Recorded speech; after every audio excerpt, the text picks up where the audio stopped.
반갑습니다. 김법성입니다. 오늘은 이제 대입 논술에 도움이 되는 책을 좀 소개할까 합니다. 학생들이 논술하면 뭔가 학원에서 수업을 들어야 된다거나 뭔가 많이 배워야 된다라고 생각을 하는데 제 개인적인 생각은 스스로 조금씩 챙겨 나가는 게 사실 필요해요. 수학 공부를 매일 조금씩 하듯이 논술도 꾸준히 하는 게 필요하거든요. 어떤 생각이나 사고의 능력이 어느 날 갑자기 딱 생기지 않습니다. 꾸준히 누적된 것들이 도약하고 또 도약하는 과정을 거칩니다. 그래서 논술을 준비하는 고3 학생들을 보더라도 처음에 조금 올랐다가 다시 내려왔다가 다시 올라가는 그런 사이클을 거치거든요. 논술과 관련된 제가 소개해드리는 책들은 심심할 때, 짬날 때, 수능 공부가 안 될 때 한번 읽어보시면 조금 도움이 되겠습니다. 가장 먼저 이제 소개해드릴 책은 어떤 거냐면요. 그냥 동기부여가 좀 되는 책입니다.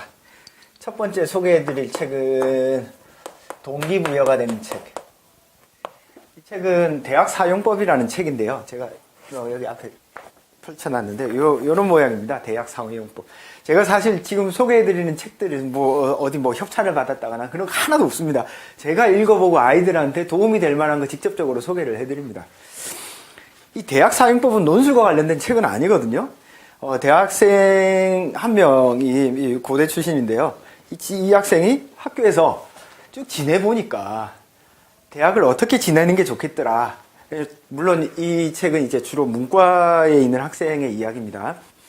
그래서 대학에서 실제로 필요한 공부가 무엇이고 대학에서 무엇을 중요시 여겨야 되는지에 대한 내용이 담겨 있습니다. 그러면 학생들이 막연하게 그리던 대학의 모습이 아니라 구체적으로 대학이 이런 것을 하는 것이구나라고 명확하게 조금 그림을 그릴 수 있는, 그래서 내가 어떻게 해야지라는 구체적인 상을 그릴 수 있기 때문에 추천을 하는 책이고요. 근데 이 안에 보면 어떻게 글을 쓸 것인가에 대한 이야기가 있는데요. 아마 이 학생들의 눈높이에는 가장 잘 맞게 되어 있을 것 같습니다. 동기부여가 되면서 동시에 가장 쉽게 읽을 수 있습니다.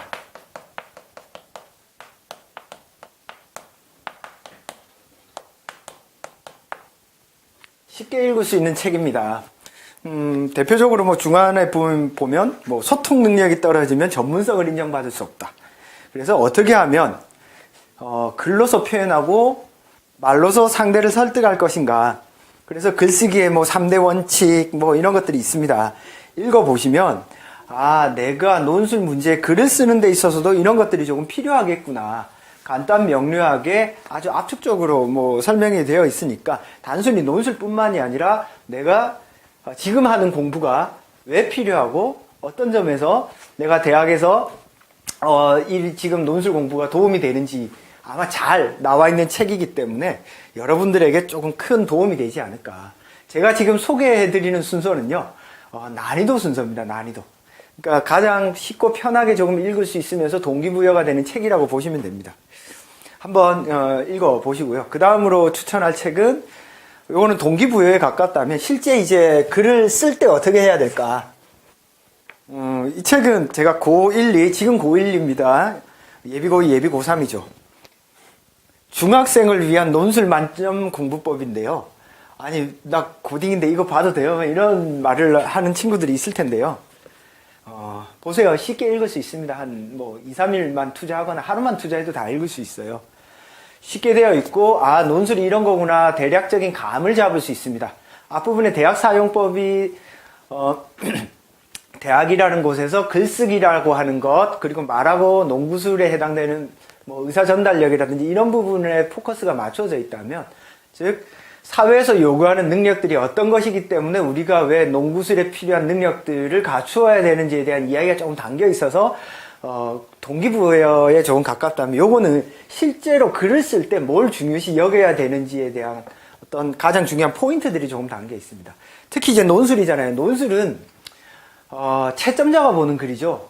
채점자가 보는 글입니다. 그래서 채점자가 글을 어떻게 보는지, 채점자는 여러분들의 글을 어떻게 생각을 하는지, 채점자는 간단합니다. 이 책에서 말하는 건 논술문을 쓰는 채점자는 여러분의 생각과 정반대라고 이야기합니다. 즉, 내가 어떤 말을 하더라도 막 딴지 거는 사람들 있죠. 채점자는 거기에 가깝다는 거죠. 그래서 내가 쓰는 글이 완벽해지려면 완성도가 있으려면 정확하게 채점자의 어떤 반대를 설득할 수 있는 능력을 가지셔야 됩니다. 무슨 뜻인지 아시겠죠?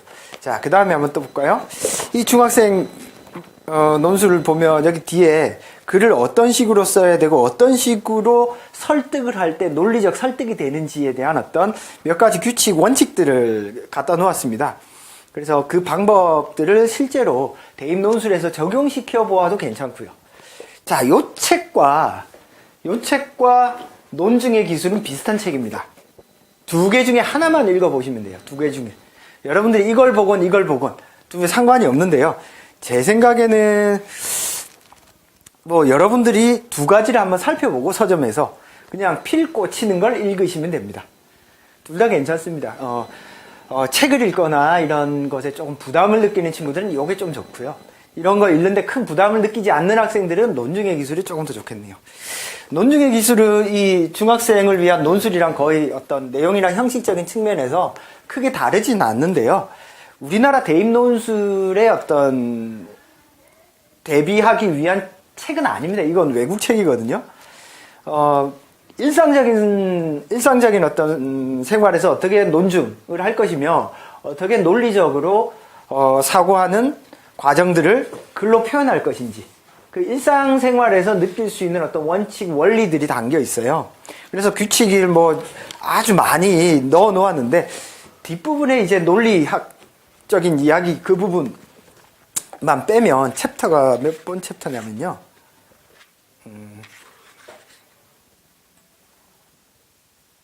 연역 논증, 이 부분만 빼면 나머지 부분은 6장이네요. 그죠? 6장 정도만 제외하고는 우리나라 대학 논술 시험을 공부하는 데 있어서도 충분히 도움이 되니까 한번 쭉 읽어보시면 괜찮겠다. 저는 이제 중학생을 위한 논술 만점 공부법과 논술의 기술 두 가지 중에 하나 정도만 읽으면 도움이 될 것 같아요. 논술에 들어가는 방금 이 소개한 책들은요. 논술 준비를 어떻게 해야 되고 공부를 어떻게 해야 되는 어떤 실전적인 책 중에서 가장 기본적인, 기초적인 책입니다.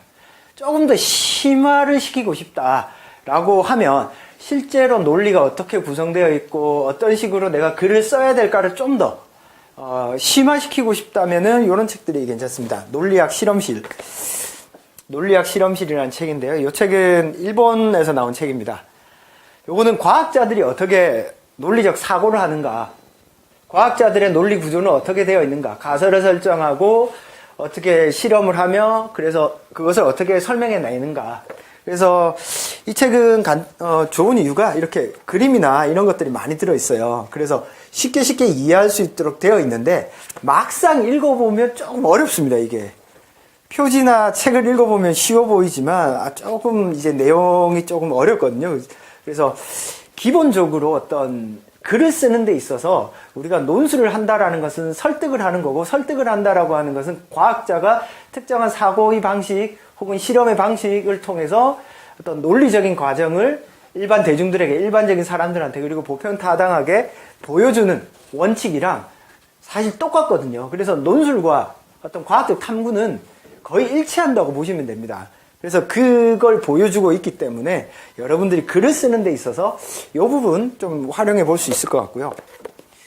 논리 내공 개념을 잡아라. 이 책은 제가 볼 때 아주 좋은 책입니다. 왜 그러냐면 기본적으로 우리가 인문학적인 사고를 한다라고 할 때 가장 기본이 되는 첫 단추가 바로 개념입니다. 이 개념이라는 것이 무엇인지에 대해서 설명을 해놓은 책입니다. 개념에 대한 이야기만 볼 책이 한 권이잖아요.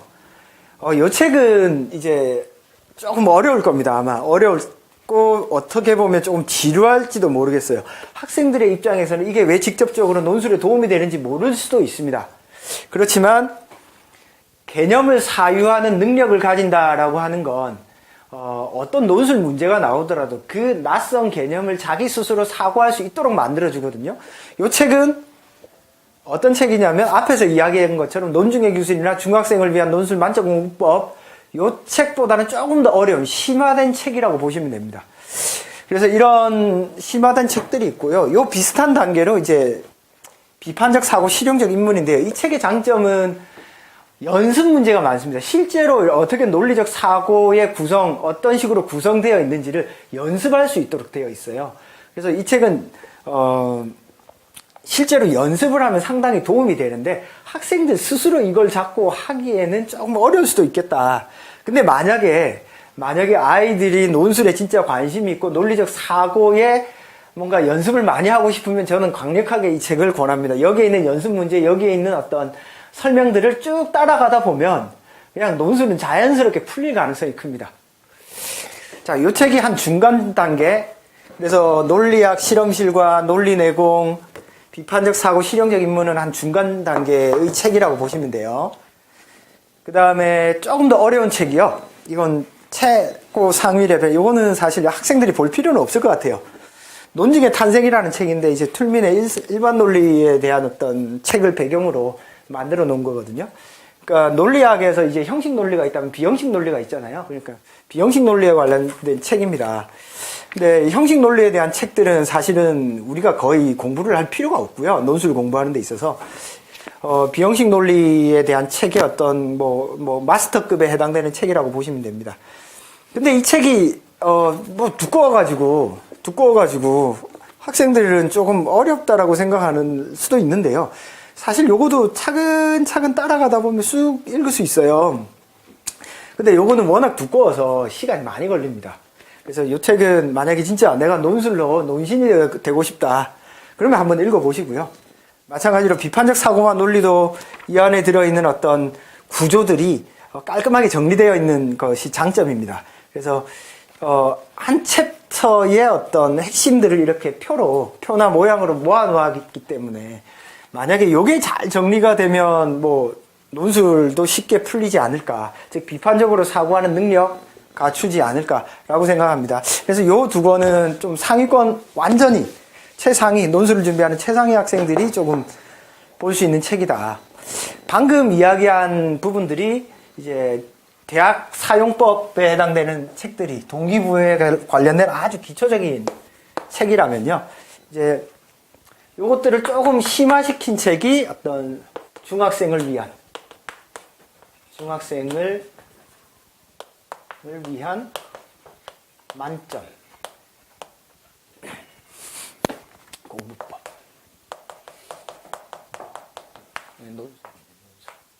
논술 만점 공부법. 그냥 논증의 기술. 이런 책들이고요. 요거보다 한 단계 조금 더 심화된 책이 이제 논리학 실험실.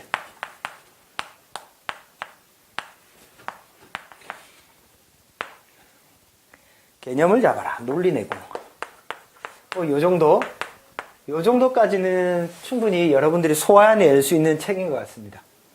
요 책들은 제가 방금 말씀드린 여기 이번에 해당되는 책들은요, 대학에서 요구하는 어떤 논리라고 하는 것이 도대체 뭐고 그것이 어떤 형태로 구성되어야 되는가의 어떤 사고에 관련된 책이라면 3단계 책을 잠깐 말씀을 드릴게요. 여기다 써볼까요?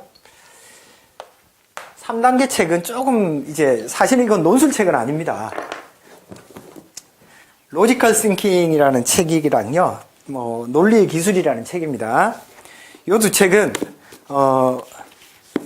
기업에서 바이어들, 커스터머, 고객들을 설득할 때 어떤 식의 논리적 사용법을 쓸 것인가에 대해서 맥킨지 경영연구원에서 이렇게 세미나를 했던 사람들이 만든 책입니다. 즉 요거는 글의 구조, 논리의 구조가 어떤 식으로 전달될 때 상대한테 제대로 먹히느냐, 요거에 대한 이야기거든요. 이 두 권 중에 한 권만 보시면 됩니다. 이 책이 조금 더 로지컬 싱킹이 조금 더 짧거든요. 그래서 이 책을 보시면 되고요. 이 책은 여러분들의 피라미드식 사고라든지 이런 거에 대한 이야기가 많이 담겨 있어요.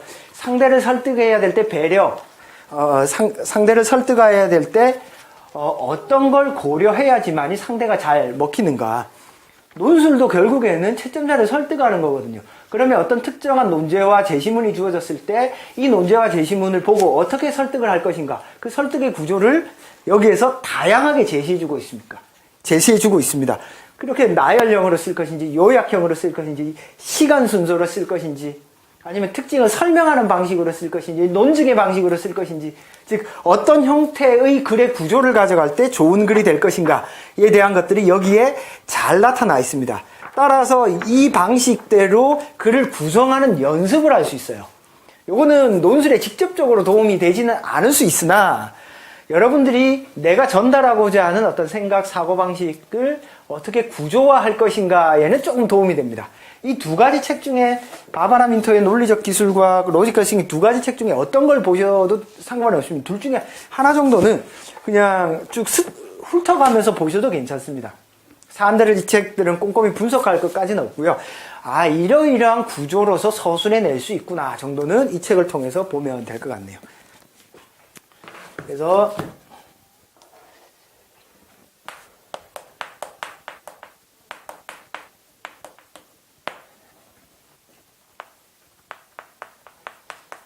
대략 뭐 요 정도 책들이면 조금 읽을 수 있지 않을까. 그래서 여러분들 글을 쓰거나 논술을 공부를 할 때 그냥 막연하게 뭘 해야지라고 생각을 하지 말고 자기 나름대로 계획과 스케줄을 잡고 책을 읽든 길출 문제를 쓰든 하셔야 돼요. 근데 이제 대부분 학생들의 논술 공부의 특징이 뭐냐면 학원에서 잠깐 하거나 아니면 학교에서 하거나 그때 아니면 논술은 완전히 제껴둡니다. 그래서 제가 책을 소개해 드리는 이유는 책이라고 하는 것이 하루 아침에 읽지 않죠. 조금씩 읽잖아요. 논리적 사고와 논술에 조금 익숙해지라는 뜻입니다. 논리적 사고와 논술에 해당되는 부분들을 조금씩 경험하고 조금씩 하루에 한 10분이라도 이 부분을 내가 준비하고 있다. 즉 습관을 들이라는 뜻입니다. 그래서 논술 공부가 어떤 특정한 시간대만 하는 공부가 아니라 수학처럼 꾸준히 해야 된다라는 거. 그래야지만이 대학 논술에서 요구하는 사고력이 향상될 수 있다라는 생각을 가지시는 게 필요합니다. 물론 이 책 말고도 사실 여러 개의 책들이 도움이 되는 책들이 있습니다. 도움이 되는 책들이 있는데 지금 예비고일이나 고2 학생들은 대입 논술에 해당되는 문제를 직접적으로 이제 뭐 푸는 것도 괜찮지만 이런 책들을 통해서 논술이 어떤 건지에 대한 정확한 그림, 상을 잡아두는 것도 나쁘진 않겠다. 그리고 같이 병행해 나가면서 하면 큰 도움이 될 것 같습니다. 이상으로 대입 논술에 도움이 되는 책 소개 간략히 말씀드렸는데요. 이상으로 마치도록 하겠습니다. 감사합니다.